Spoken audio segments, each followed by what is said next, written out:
Okay, so let's talk about teams. We've all been there, right? Part of some group where it just feels like, well, like everyone's paddling their own canoe. Yeah, sometimes even in opposite directions. It's strange, isn't it? We always hear how powerful teamwork is supposed to be. Exactly, this incredible force multiplier. But actually getting everyone pulling together on the same page, that's often the real puzzle.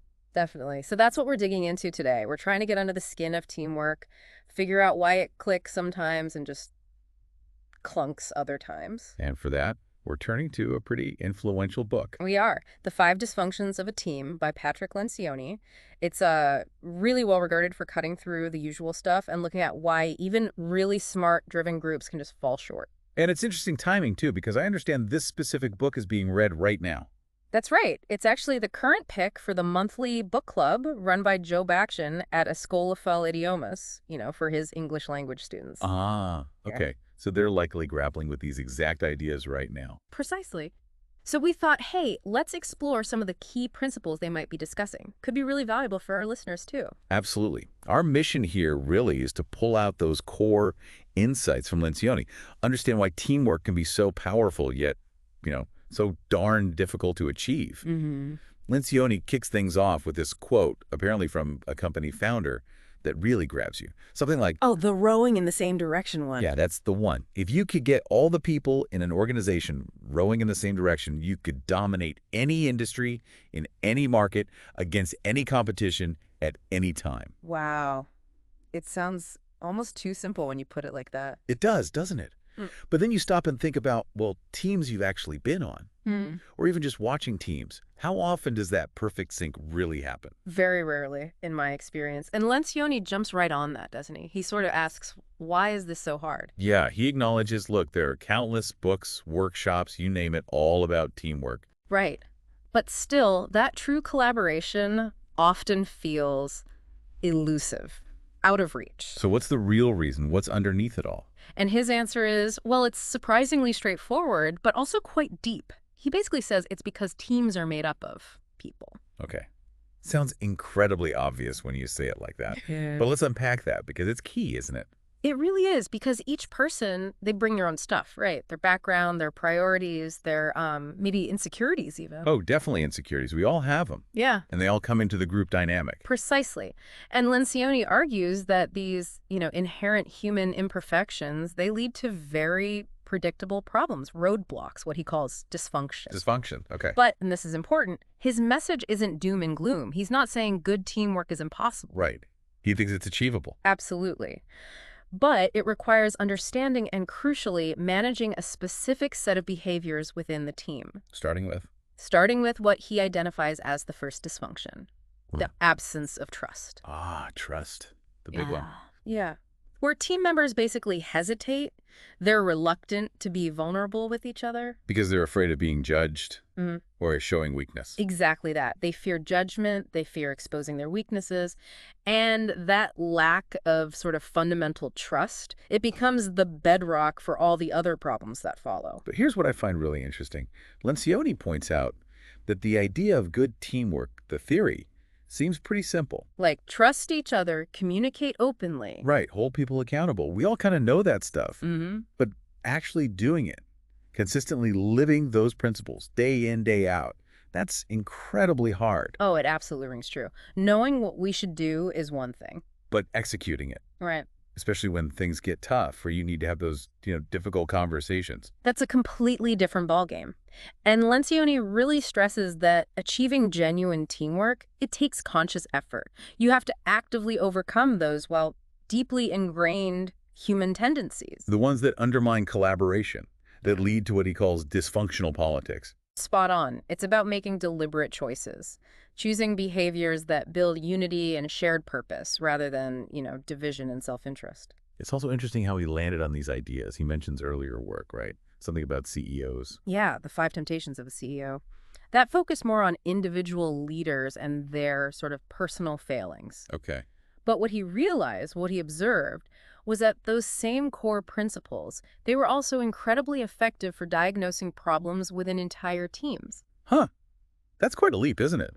Realizing that similar issues, ego, avoidance, lack of accountability play out at the group level, too. It is. It suggests that, the basic challenges in leadership and the challenges in teamwork are often, well, two sides of the same coin. Both needing a deep grasp of human behavior. Exactly. How we behave and how that impacts hitting collective goals. And what's really insightful is that he found these weren't just corporate problems. Right.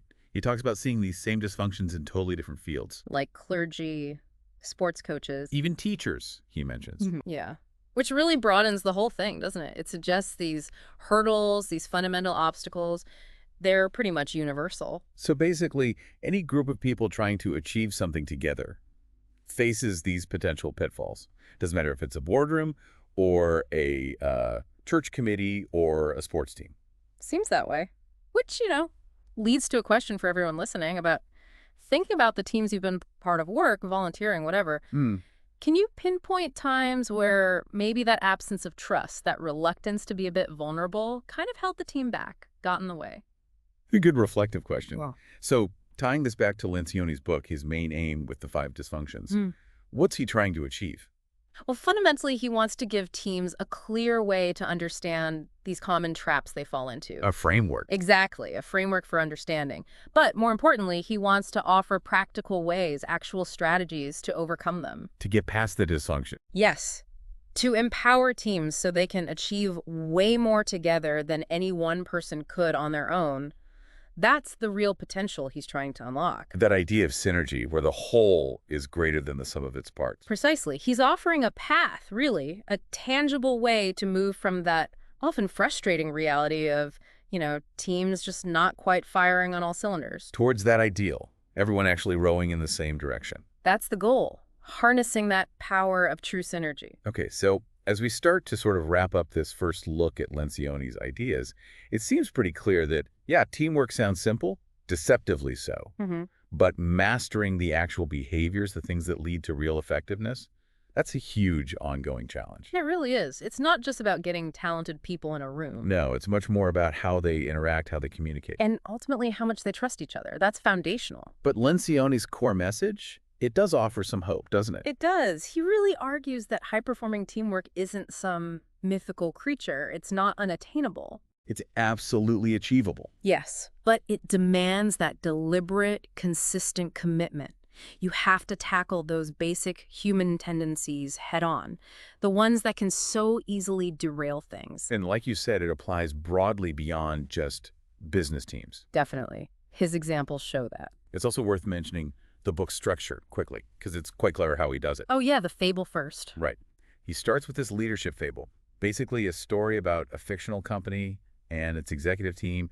It's engaging, relatable characters. And it vividly shows these 5 dysfunctions playing out in a real-world kind of scenario. Exactly. So you connect with the ideas emotionally first through the story. And then he dives into the more detailed explanation of each dysfunction, the model itself. Followed by practical tools, right? Like an assessment. Yeah, a team assessment tool so groups can actually figure out, okay, where are our weak spots? And then he offers concrete tools and strategies to address those specific issues. So it's not just theory. It's designed to be very practical, very actionable. Absolutely. He's not just presenting some abstract model. He's giving teams a roadmap, basically, a way to improve their effectiveness. His ultimate goal being? To equip teams, give them the understanding and the tools they need to actually move past those inherent dysfunctions. And achieve those really exceptional results. The kind that, like you said, go way beyond what individuals could do alone. That's the aim. True collective achievement. Okay, so maybe a final thought for people to mull over based on all this. As you think about your own team experiences, what feels like the biggest single hurdle? The most significant obstacle to really effective teamwork that you've seen? Or maybe even, let's be honest, contributed to yourself? That recurring pattern, maybe. That dysfunctional behavior that just keeps popping up. Yeah. What is that for you? Lencioni's work really suggests that if we can honestly name those challenges, those very human challenges, and then proactively work on them, then we can unlock that incredible potential, the power of a team that's truly unified, truly aligned. Definitely something to think about. A lot to chew on there.